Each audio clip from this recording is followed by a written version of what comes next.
ನಮಸ್ಕಾರ. ಎಲ್ಲರಿಗೂ ಕನ್ನಡತಿ ಅಡುಗೆ ಚಾನಲ್ಗೆ ಸ್ವಾಗತ.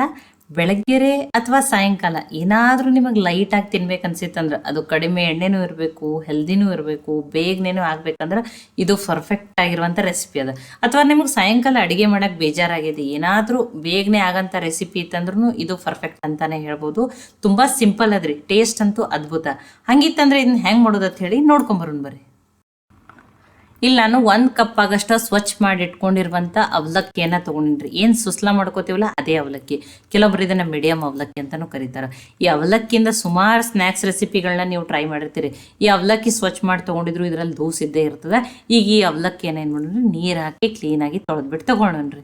ನೋಡಿ, ಇಲ್ಲೊಂದು ಬಾರಿ ನಾನು ನೀರನ್ನು ಹಾಕಿ ತೊಳೆದು ಇನ್ನೊಂದು ಬಾರಿನೂ ನೀರನ್ನು ಹಾಕಿಬಿಟ್ಟು ಆ ನೀರನ್ನು ತೆಗೆದ್ಬಿಟ್ಟು ತೊಗೋತೀನಿ ನೋಡ್ರಿ ನಾನು. ನೋಡಿ, ಈಗ ಈ ನೀರನ್ನು ತಗೋತೀನಿ, ಇನ್ನೊಂದ್ಸಲ ನೀರು ಹಾಕ್ಬಿಟ್ಟು ತೊಳೆದ್ಬಿಟ್ಟು ತೊಗೋತೀನಿ ರೀ. ಇದನ್ನು ಮುಚ್ಚಿ ಒಂದು 10 ನಿಮಿಷ ಸೈಡಿಗೆ ಇಡ್ತೀನಿ. ಅವಲಕ್ಕಿ ಚಂದಂಗೆ ನೆನೆಲಿರಿ. ನೋಡಿ, 10 ನಿಮಿಷ ಆಗ್ಯದ್ರಿ. ಅದರೊಳಗೆ ನೀರನ್ನೇನು ಉಳಿಸಿದ್ದಿಲ್ಲ, ಎಲ್ಲ ನೀರನ್ನು ತೆಗೆದುಬಿಟ್ಟು ಹಾಗೆ ಇಟ್ಟಿದ್ದೆ. ಅವಲಕ್ಕಿ ಚಂದಂಗಿ ನೆಂದವ್ರಿ. ಒಂದು ಅರ್ಧ ಹಸಿ ಆಲೂಗಡ್ಡೆಯನ್ನು ಸಣ್ಣ ಸಿಪ್ಪೆ ತೆಗೆದು ಸಣ್ಣದಾಗಿ ಕಟ್ ಮಾಡಿ ಹಾಕ್ತಾಯಿದ್ದೀನಿ. ಇವು ಕಪ್ ಆಗಬಾರ್ದು ಅಂತ ಹೇಳಿ ನೀರಿನಲ್ಲಿ ಹಾಕಿಟ್ಟಿದ್ದೆ. ನೀರನ್ನು ತೆಗೆದುಬಿಟ್ಟು ಹಾಕ್ತಾಯಿದ್ದೀನಿ. ಒಂದು ಅರ್ಧ ಕ್ಯಾರೆಟನ್ನು ಸಣ್ಣದಾಗಿ ಕಟ್ ಮಾಡಿ ಹಾಕ್ತಾಯಿದ್ದೀನಿ. 2 ಮೆಣಸಿನ್ಕಾಯಿ ಹಾಕ್ತಾಯಿದ್ದೀನಿ. ಖಾರ ನೀವು ನೋಡ್ಬಿಟ್ಟು ಹಾಕೋರಿ, ಇಲ್ಲ ಮಕ್ಕಳಿಗೆ ತಿಂತಿದ್ರೆ ಅಂದರೆ ನೀವು ಹಸಿ ಮೆಣಸಿನ್ಕಾಯಿನ ಬಿಟ್ಟು ರೆಡ್ ಚಿಲ್ಲಿ ಫ್ಲೆಕ್ಸ್ ಏನಾದರೂ ಹಾಕೋಬೋದು. ತೊಳೆದು ಕಟ್ ಮಾಡಿ ಇಟ್ಕೊಂಡಿರುವಂಥ ಕೊತ್ತಂಬರಿ ಸೊಪ್ಪು, ಒಂದು ಅರ್ಧ ಸ್ಪೂನ್ ಆಗಷ್ಟು ಜೀರಿಗೆನ ಹಾಕಿದ್ದೀನಿ ನೋಡಿ. ನೋಡಿ, ಈಗ ಇದನ್ನೆಲ್ಲನೂ ಮಿಕ್ಸ್ ಮಾಡ್ಕೊಂಡೇನ್ರಿ. ನೋಡಿ, ಎಲ್ಲ ಈಗ ನೀಟಾಗಿ ಮಿಕ್ಸ್ ಆಗ್ಯದ್ರಿ. ಇದಕ್ಕೆ ರುಚಿಗೆ ತಕ್ಕಷ್ಟು ಉಪ್ಪನ್ನು ಹಾಕ್ತಾಯಿದ್ದೀನಿ. ನೋಡಿ, ತುಂಬ ಸಿಂಪಲ್ ಆದರೆ ಟೇಸ್ಟ್ ಅಂತೂ ಅದ್ಭುತ. ಇದಕ್ಕೆ ನಾನಿಲ್ಲಿ ಬೈಂಡಿಂಗ್ ಸಲುವಾಗಿ 2 ಸ್ಪೂನ್ ಆಗಷ್ಟೇ ಉಪ್ಪಿಟ್ಟು ರವೆಯನ್ನು ಹಾಕ್ತಾಯಿದ್ದೀನಿ. ಏನು ಬಾಂಬೆ ರವೆ, ಸಣ್ಣ ರವೆ, ಉಪ್ಪಿಟ್ಟು ರವೆ ಅಂತ ಕರಿತಿಲ್ಲ, ಅದನ್ನು ಹಾಕ್ತಾಯಿದ್ದೀನಿ. ಟೇಸ್ಟ್ ಚೆನ್ನಾಗಿ ಬರ್ತದೆ ಅಂತ ಹೇಳಿ 1 ಸ್ಪೂನ್ ಆಗಷ್ಟೇ ಕಡಲೆಬೇಳೆ ಹಿಟ್ಟನ್ನು ಹಾಕ್ತಾಯಿದ್ದೀನಿ ರೀ ನಾನು. ನೋಡಿ, ಇದಕ್ಕಿಲ್ಲಿ ಅರ್ಧ ಬಟ್ಲಾಗಷ್ಟೇ, ನೋಡಿ ದೊಡ್ಡ ಬಟ್ಲಲ್ಲಿ ಅರ್ಧ ಬಟ್ಲಾದ್ರೆ ಇದು ಸಪ್ಪಗಿರೋ ಮೊಸರನ್ನೇ ಹಾಕ್ತಾಯಿದ್ದೀನಿ ನೋಡಿರಿ. ಇಲ್ಲಿ ಸೋಡಾ ಏನನ್ನು ಬಳಸ್ತೇನೆ ಮಾಡ್ತಾಯಿದ್ದೀನಿ, ಮತ್ತು ಕಡಿಮೆ ಎಣ್ಣೆಯಲ್ಲಿ ಮಾಡ್ತಾಯಿದ್ದೀನಿ ರೀ. ನೋಡಿ, ಬೈಂಡಿಂಗ್ ಸಲುವಾಗಿ ನೀವು 2 ಸ್ಪೂನ್ ಆಗಷ್ಟೇ, 1 ಕಪ್ ಅವಲಕ್ಕಿ 2 ಸ್ಪೂನ್ ಆಗಷ್ಟೇ ರವೆನ ಹಾಕ್ರಿ. ಎಲ್ಲನೂ ಈಗ ನೀಟಾಗಿ ಮಿಕ್ಸ್ ಮಾಡ್ಕೊಂಡಿದ್ದೀನಿ ರೀ ನಾನೀಗ. ನೋಡಿ, ಒಂದು ಸ್ವಲ್ಪ ಕೈಗೆ ಎಣ್ಣೆ ಹಚ್ಬಿಟ್ಟು, ನೋಡಿ ಈಗ ಸಣ್ಣ ಸಣ್ಣ ಕಟ್ಲೆಟ್ ಥರ ನೀವು ನೋಡಿ ಈ ರೀತಿ ಕೈಲೇ ಒಮ್ಮೆಲೆ ರೆಡಿ ಮಾಡಿಬಿಟ್ಟು ಬೇಯಿಸ್ಬಿಟ್ಟು ತೊಗೋಬೋದು.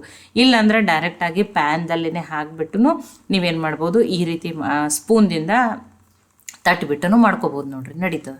ಅಂದರೆ ಸ್ಪೂನ್ಲೇನೆ ನೀವೇನು ಮಾಡಿರಿ, ಅಡಾಗ್ಲು ಮಾಡಿ ಸಣ್ಣ ಸಣ್ಣದಾಗಿ ಕಟ್ಲೆಟ್ ಶೇಪ್ದಲ್ಲಿ, ಇಲ್ಲ ಒಮ್ಮೆಲೆ ಈ ರೀತಿ ಮಾಡಿಬಿಟ್ಟು ಬೇಯಿಸ್ಬಿಟ್ಟು ತೊಗೋಬೋದು, ನಡೀತದೆ. ನಿಮಗೆ ಯಾವ ರೀತಿ ಈಸಿ ಅದೇ ರೀತಿಯೇ ಮಾಡಿರಿ.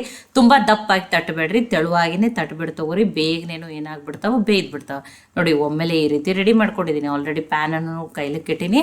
ನೋಡಿ, ಪ್ಯಾನ್ನು ಕೈದೈತಿ. ನೋಡಿರಿ, ನಾನು ದೊಡ್ಡ ಸ್ಪೂನ್ದಿಂದನೇ ಒಂದು ಸ್ಪೂನ್ ಆಗಷ್ಟೇ ಎಣ್ಣೆಯನ್ನು ಹಾಕಿಬಿಟ್ಟು ನೀಟಾಗಿ ಎಣ್ಣೆನ ಎಲ್ಲ ಕಡೆ ಸ್ಪ್ರೆಡ್ ಮಾಡ್ಕೊಂಡ್ರಿ.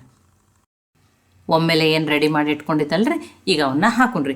ಇದನ್ನು ನೀವು ಮೀಡಿಯಮ್ ಫ್ಲೇಮ್ದಲ್ಲಿ ಇಟ್ಟಿನಿ ಬೇಯಿಸ್ಬಿಟ್ಟು ತೊಗೋಬೇಕ್ರಿ. ಆವಾಗ ಹೊರಗಡೆ ಲೇಯರು ಕ್ರಿಸ್ಪಿಯಾಗಿ ಒಳಗಡೆಯಿಂದ ಚಂದಂಗೆ ಉಮ್ಗೊಯ್ದಿರ್ತಾವ್ರಿ. ನೀವು ಹೈ ಫ್ಲೇಮ್ದಲ್ಲಿ ಇಟ್ಟು ಬೇಯಿಸ್ಬಿಟ್ಟು ತೊಗೋಬೇಡ್ರಿ. ಏನಾಗಿರ್ತದ, ಅವಾಗ ಹೊರಗಡೆಯಿಂದ ಅಷ್ಟೇ ಬೇಯ್ದು ಒಳಗಡೆ ಹಸಿ ಉಳಿತಾವ್ರಿ ಇವು.